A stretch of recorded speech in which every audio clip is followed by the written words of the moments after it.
que terão em comum as hortênsias e o repolho roxo? E o que isto tem a ver com química? Com soluções cujos solutos reagem entre si? Com ácidos e bases? Como saber se a solução de um produto de limpeza, por exemplo, tem a quantidade do princípio ativo indicado? Bem, nessa nossa aula hoje de Soluções 3, nós vamos ter algumas coisas muito interessantes a descobrir. Você vai saber que há substâncias que mudam de cor dependendo do meio ser ácido ou do meio ser básico, e que nós vamos explorar isso para saber se uma reação terminou ou não terminou. Uma das maneiras mais fáceis de fazer isso é com suco de repolho roxo. Nós vamos trabalhar com repolho, vamos descobrir... Vamos não, você vai descobrir que um repolho roxo é muito mais do que um repolho. Então vamos lá à nossa aula de Soluções 3, começando com equivalentes e equivalência. Equivalentes, grama e equivalência é o nosso assunto. Repare a reação teórica A mais B fornecendo C. O que eu posso garantir dessa reação? Que o número de equivalentes de A que reagem será igual ao número de equivalentes de B que reagem, que será igual ao número de equivalentes de C. Chamamos a isso de princípio da equivalência, ou seja, o número de equivalentes de cada reagente que efetivamente participou tem que ser igual ao número de equivalentes de cada produto que foi efetivamente formado. Bem, nós precisamos, então, repassar com você como é que nós calculamos os valores dos equivalentes. A fórmula é simples. Equivalente é a massa molar dividida por um x, onde esse x é um inteiro. Esse x pode ser 1, 2, 3. Repare com cuidado.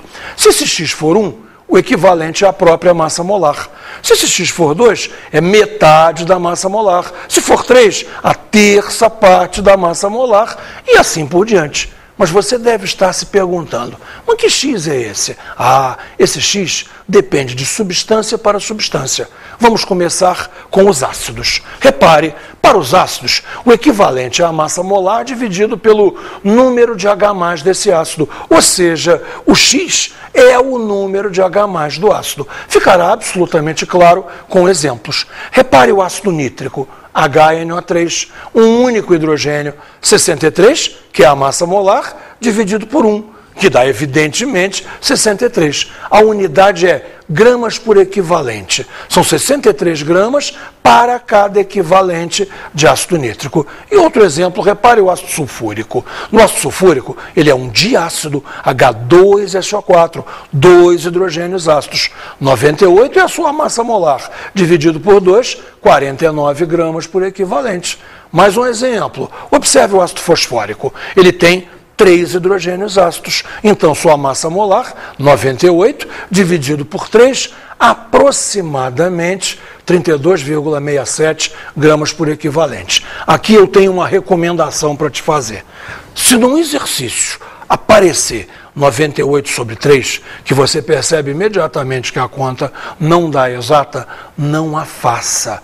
Vai levando essa fração 98 sobre 3. Provavelmente, esse 3 vai simplificar com algum outro 3 ou com um múltiplo de 3 dos dados desse exercício.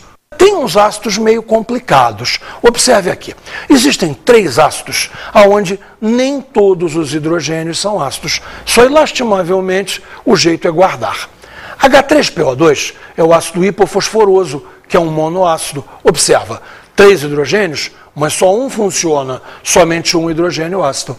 O H3PO3, ácido fosforoso, se você quiser, você fala ortofosforoso, mas não precisa. O H3PO3 é um diácido, ele apresenta 2 hidrogênios ácidos, um deles não funciona. E por último, o H4P2O5, ácido pirofosforoso, que é um diácido. Veja, ele tem 4 hidrogênios, mas apenas 2 hidrogênios são ácidos. Isso aí você tem que tentar lembrar, não temos muita alternativa. Vamos ver agora o cálculo dos equivalentes para esses 3 ácidos. Observe. No H3PO2 ele é um monoácido, então 66 dividido por 1, 66 gramas por equivalente. O X para ele vale 1.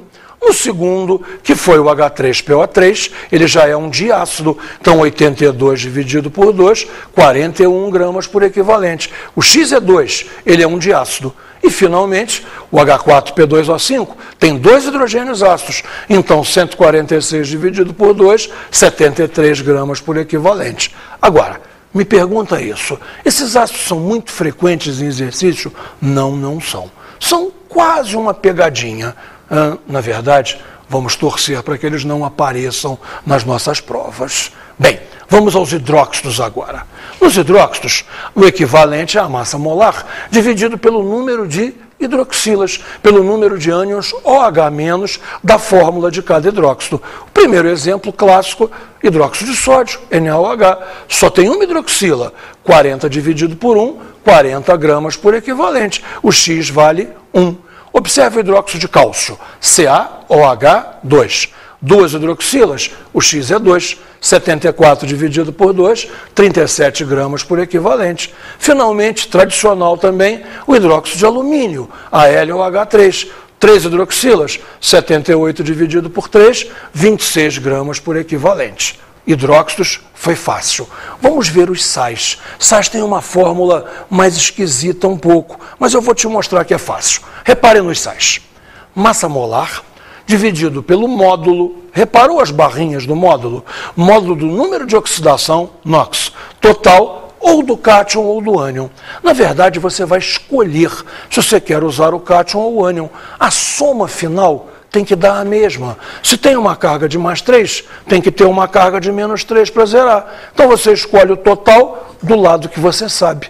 Vai pelo cátion, vai pelo ânion, não importa, toma o módulo, esse é o teu X. Os exemplos vão ajudar a gente a entender. Repare, KCl, potássio é mais 1, cloro é menos 1. Em módulo, ou mais 1 ou menos 1, o X é 1. 74,5 dividido por 1, 74,5 gramas por equivalente. Próximo sal, repare, sulfato de sódio, Na2SO4. Vamos pelo sódio? Sódio você sabe decoradinho que sódio é mais 1. 2 sódios mais 2. Então o X é 2. 142 por 2, 71. Está ficando fácil. Olha esse agora. Al2SO4 3. Esse é um sal importante. Tratamento de água é com ele mesmo. Vamos fazer bem devagarinho. Tem 2 alumínios. 2 alumínios. Cada alumínio é mais 3. Os 2 alumínios juntos, mais 6. Sulfato vem do H2SO4. H2SO4 é um diácido.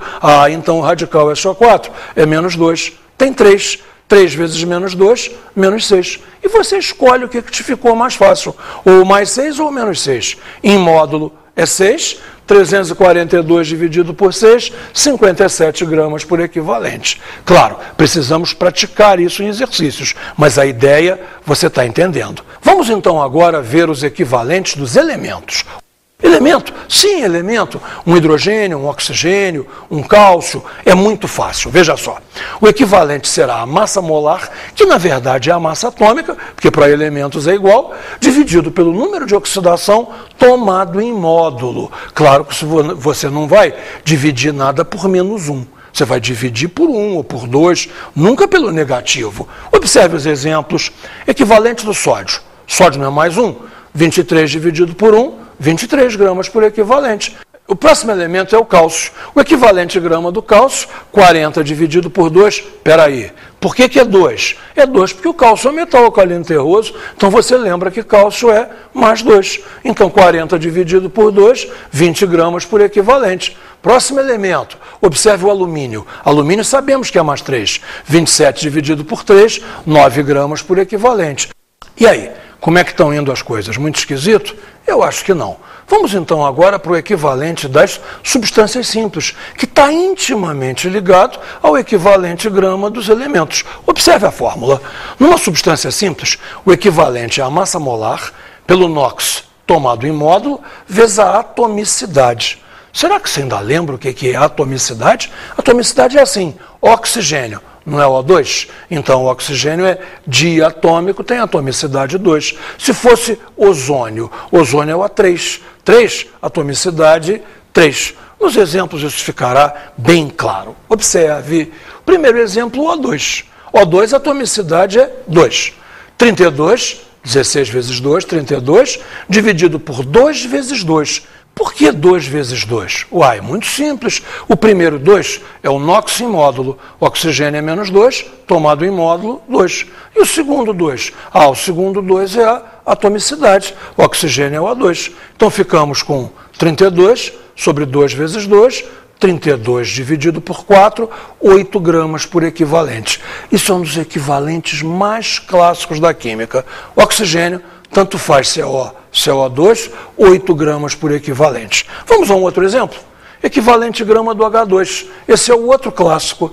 2 sobre 1 vezes 2. Vamos pegar cada número desses? De onde que saiu o 2 de cima?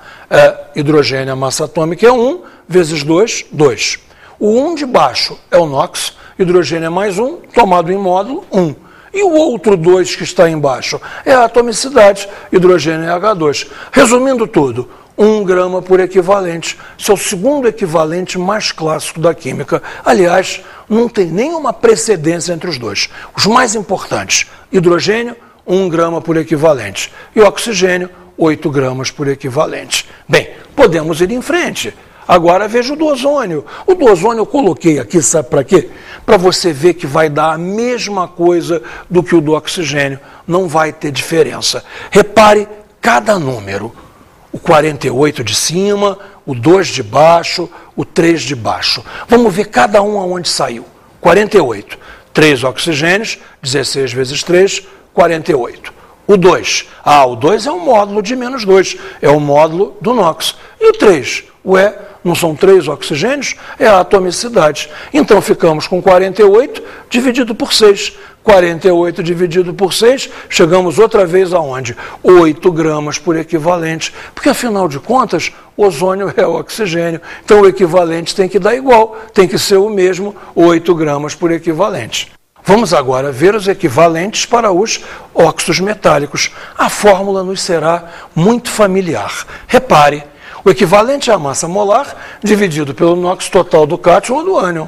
Ué, onde é que nós já vimos essa fórmula? Nos sais. Claro, funciona exatamente igual. A única coisa que muda é que agora o ânion é sempre o oxigênio, é sempre menos 2. Então a fórmula fica muito fácil, a conta fica muito simples de ser feita. Repare comigo, K2O tem um oxigênio só, um oxigênio que é menos 2, em módulo 2, 94 sobre 2, 47 gramas por equivalente. Mais um, BaO, um oxigênio só, está safo, menos 2, 153 dividido por 2, 76,5 gramas por equivalente. Um terceiro, Fe2O3, esse é o que eu te falei.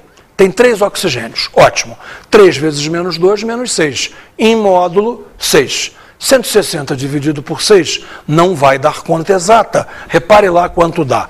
26,67 gramas por equivalente. Então vale a recomendação que eu te fiz. Tenta enrolar. Tenta ir levando essa conta. Simplifica por 2, bota 80 sobre 3 e vai tocando. Provavelmente esse 3 simplificará com algum outro número. Combinado? Para onde vamos agora? Para os anidridos. Os anidridos também são óxidos, mas o comportamento é diferente. Nos anidridos, o que nós vamos é, mentalmente ou por escrito, isso é com você, realizar a reação do anidrido com a água. Vamos ver quantos hidrogênios ácidos são gerados. E a fórmula será massa molar dividido por esse número de hidrogênios ácidos. Observe um primeiro exemplo para o CO2, anidrido carbônico. Será 44 dividido por 2, 22 gramas. Repare, 2, bem, o 2 vem da reação, uma vez que CO2 mais água é H2CO3. Você tem 2 hidrogênios ácidos. Então, voltando lá na fórmula, 44 dividido por 2, 22 gramas por equivalente. Vamos a um outro exemplo. N2O5 é o anidrido nítrico. Vai dar 108 dividido por 2, 54 gramas por equivalente. De onde veio esse 2? Bem, uma vez que N2O5 mais água, dá 2 de HNO3. Então, são 2 hidrogênios ácidos, 2 Hs. Volta lá na fórmula, 108 dividido por 2, 54 gramas por equivalente. você viu então que os anidridos não têm uma fórmula específica, mas é muito fácil. Basta você fazer a reação com a água e dividir pelo número de hidrogênios ácidos que essa reação com a água gerar. Vamos à nossa última fórmula de cálculo de equivalentes, equivalentes em reações redox. Nas reações de redox, o equivalente será a massa molar dividido pelo número de elétrons ganhos ou perdidos. Observe, por exemplo, o equivalente do permanganato de potássio.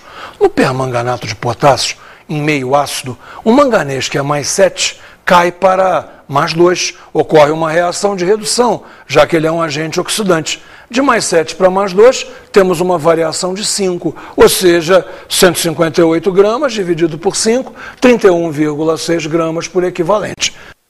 Terminamos todos os nossos cálculos de equivalentes, que seriam inteiramente inúteis se não fossem vir a ser usados na nossa próxima grandeza química, que é a normalidade, que é a que vai nortear todo o final da nossa aula. Bem, mas o que é normalidade? Me acompanhe na fórmula. Normalidade é calculada dividindo o número de equivalentes por V. Onde o que é V? Ah, bom, V vai ser sempre a mesma coisa. O volume da solução em litros. Como é que eu posso calcular esse número de equivalentes? Dividindo a massa pelo equivalente. Esse M, massa, vai ser sempre a mesma coisa. É a massa do soluto em gramas. Juntando essas duas fórmulas, chegamos a uma terceira, tão importante que é chamada de fórmula fundamental. N igual a M sobre V vezes EC. Devagarinho vamos vendo cada coisa. O que é o M? Massa do soluto em gramas. O que é o V? Volume da solução em litros. E EC? A EC é o equivalente, claro, o equivalente do soluto. Esta fórmula é tão importante que é chamada de fórmula fundamental. Mas agora temos uma outra, que é um quebra-galho fantástico. Ela nos liga normalidade e molaridade de maneira muito simples. Observe a fórmula. N igual a mx. Normalidade igual a molaridade vezes x. Que x é esse? Ah, o x. O x é o denominador da massa molar no equivalente, aquele número que tem que ser um inteiro. X pode ser 1, 2, 3, 4. O x que nós usamos para os ácidos, para os hidróxidos, para os sais. Essa fórmula é muito útil, nos permite uma passagem rápida. Esta fórmula eu sei como é que decora. É só lembrar de não mexa, viu? Não mexa. Isso mesmo, Gotinha, você teve uma boa ideia. Não mexa. NMX. Uma boa ideia realmente. Mas vamos agora à titulação. Bem, e o que é titulação? Titular, também chamado de dosar, é descobrir a concentração de uma solução que não foi você que preparou. Ou seja, uma solução que para você tem concentração desconhecida. Nós vamos reagir essa solução de concentração desconhecida com uma solução que nós é que preparamos, ou seja, uma solução de concentração conhecida. E pela reação, nós vamos descobrir o que não sabemos, a concentração pedida. Bom, para isso, é fundamental saber quando a reação termina. Para saber como a reação termina, precisaremos de um indicador. Vamos ver isso já já. Vamos primeiro às fórmulas básicas. Repare aqui. V1 vezes N1 me dá o número de equivalentes de uma solução.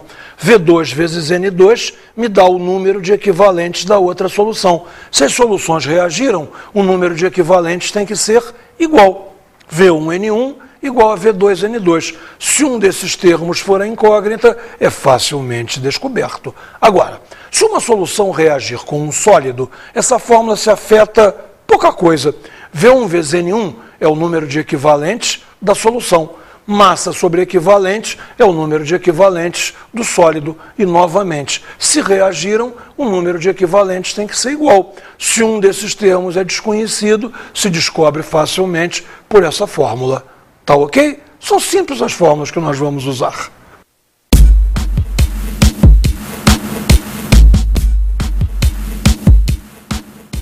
Já sei que vocês tinham achado que eu tinha sumido. Sumi não. Fui buscar uma água bem quentinha para derramar. Ih, caramba, tá quente mesmo. Tá fazendo fumaça. Uma água bem quentinha para prepararmos uma experiência especial com um suco de repolho roxo. devolvendo ao companheiro aqui, obrigado. E agora, repolho roxo, igualzinho ao que vende na feira. Nós vamos pegar uns pedaços, picar e jogar aqui dentro. A água bem quente vai tirando a substância ativa que faz o repolho ser roxo. Se você quiser saber, o nome dessas substâncias são flavonoides. A cenoura, por exemplo, também tem flavonoides, só que de outra cor. Esses aqui, daqui a pouco essa água vai estar quase com a cor desse repolho, ou seja, essa água vai estar roxinha. Mais um pouquinho, eu acho que com mais isso resolveu o nosso problema. Só tem um problema se me der fome e eu resolver comer esse repolho roxo. Bem, mexendo um pouquinho para ajudar a dissolução dos flavonoides, a gente precisa, acho que precisa de mais um pouquinho de repolho. Vamos lá, mais um pouquinho de repolho.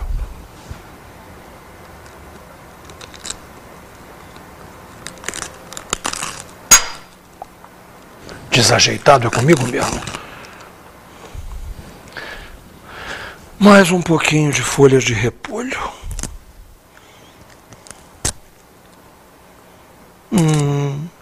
Eu acho que está no ponto. 2 pedacinhos que escaparam aqui. Bem mexido. Bem, pessoal, está prontinho. Está aqui o nosso suco de repolho roxo, que ficou aqui bastante azulado. Repara só, há uma flutuação, porque isso não é uma substância industrial. Então depende do repolho que a gente usou, depende da água que é usada, jamais é água pura. Deixa eu te mostrar agora as variações de cor. Meu assistente vai me trazer um copinho para eu pegar. Eu vou pegar uma quantidade razoável do nosso indicador e transferir para o Becker. Repara só, repara só. Primeira coisa que a gente vai jogar aqui dentro é bicarbonato de sódio. Bicarbonato de sódio, nós vamos usar um sal de fruta muito conhecido que faz uma reação de efervescência liberando gás carbônico. E o gás carbônico acidifica o meio. Vamos ver o que acontece quando o meio acidifica. Efervesce, aguarda para ver a cor nova. Viu? Nós estamos com um roxo claro, quase vermelho. Se eu colocar mais, vai avermelhar mais.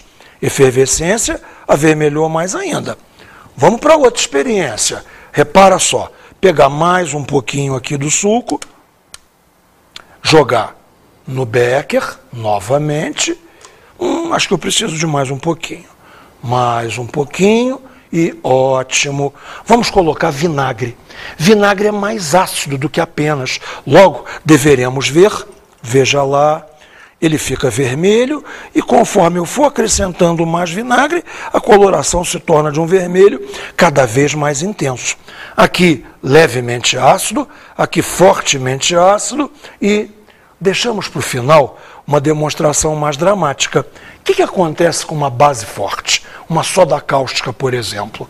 Repare, soda cáustica, vamos colocar direto aqui, soda cáustica colocada aqui e observe o que acontece com a cor. Você está percebendo um verde? Esse verde vai se intensificar. Eu vou mexer um bocadinho para você perceber a mudança. E se eu continuar a brincar com isso, eu vou chegar em amarelo. Ou seja, reparou bem? Eu posso brincar com as cores, eu tenho a mudança de cor que eu preciso para saber se a reação acabou ou não acabou. Repolho roxo é um dos melhores indicadores que pode ser usado para fazer aula prática de química. E desde já você está convidado. Nada aqui é perigoso. Repita essa experiência em casa. Você viu repolho roxo, água quente e coisas que você tem em sua casa. Você vai aprender se elas são ácidas ou básicas. Professor, você não explicou as hortênsias brancas e azuis. Explique-se. Bem, Gotinha, você está terrível, cada vez pior. Você não deixa passar uma. É verdade, eu não expliquei as hortênsias brancas e azuis. Hortênsias brancas e azuis são exatamente a mesma flor. A coloração branca ou azul é dada por uma substância que existe nas pétalas da flor da hortênsia que é um indicador. Se a terra onde ela é cultivada é mais ácida, a hortênsia fica branca. Se a terra é menos ácida, ou seja, mais básica, a hortênsia fica azul. É possível fazer canteiros extraordinariamente bonitos, alternando a acidez da terra, colocando mais ácido onde você quer branco, colocando mais básico onde você quer azul. Você pode até escrever uma palavra no canteiro. Você, por exemplo, Gotinha, pode ter um canteiro em sua casa escrito H2O, em flores brancas, com todo o resto de seu jardim azul. Eu acho que você vai gostar. Mas agora, me deixa começar os exercícios dessa aula, por favor. Que pede, então, o nosso primeiro exercício? Vamos lá. No gráfico que se segue estão representadas, pelas retas 1, 2 e 3, três soluções dos compostos Na3PO4, KOH e CaCl2, não necessariamente nesta ordem. Estabeleça a correspondência correta entre as substâncias e as retas.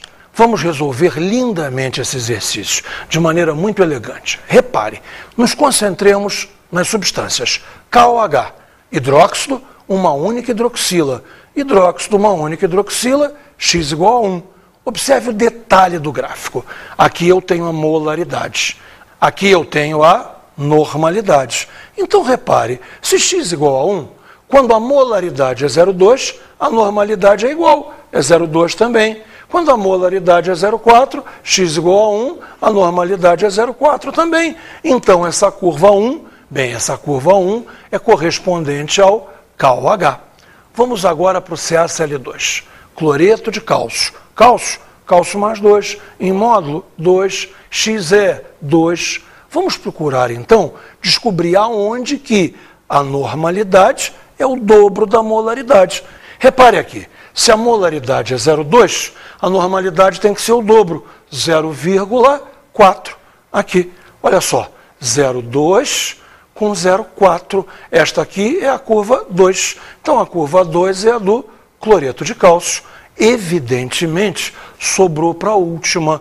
A última é do K3PO4, que é um sal também, tem 3 potássios, cada potássio é mais 1, mais 3, o X é 3. Repara, quando a molaridade é 0,2, a normalidade é 0,6. Então, a curva 3 é a curva do K3PO4. E identificamos, sem margem de erro alguma, que substância corresponde a qual curva.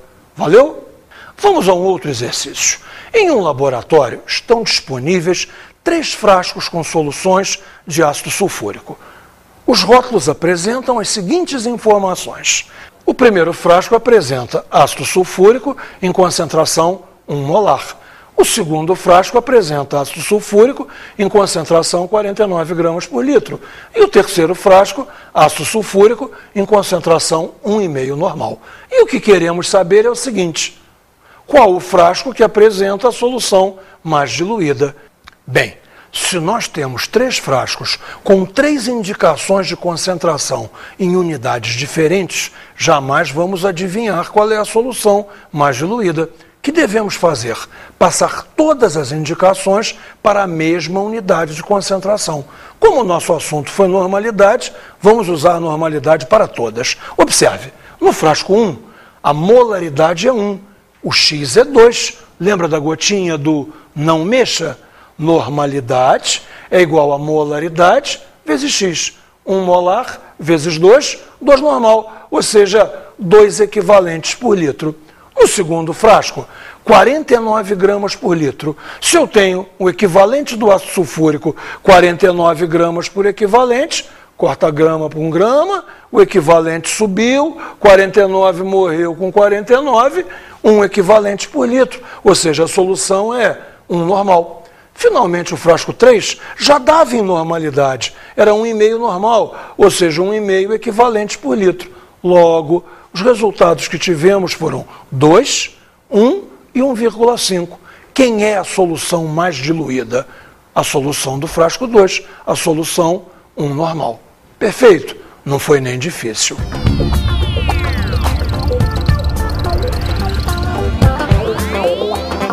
Bem, a minha dica de estudo, na verdade, é brigar com meio mundo. Eu escuto dizendo que as pessoas acham que química é teórico, química é só no quadro negro, o colégio não tem um número suficiente de aulas de laboratório. Pelo amor de Deus, não existe ciência mais prática do que a química, é só querer. Você quer coisa mais prática do que um repolho que compra na feira, um vinagre que você tem em casa, bicarbonato de sódio que tem na farmácia. Se não tiver, sal de fruta resolve. Soda cáustica que você compra em supermercado. E água quente, pelo amor de Deus, não tem matéria mais prática do que química, é só querer. E aí eu volto àquele ponto, você tem que mudar o seu olhar, você tem que olhar para o mundo com curiosidade química. Tudo que todo mundo fala é verdade. É necessário que você estude, que você faça exercícios, que você faça muitos exercícios, que você faça mais exercícios, mas o mais importante é você querer gostar de química, querer se apaixonar por essa matéria que está presente no dia a dia de todos nós. Bons estudos para você.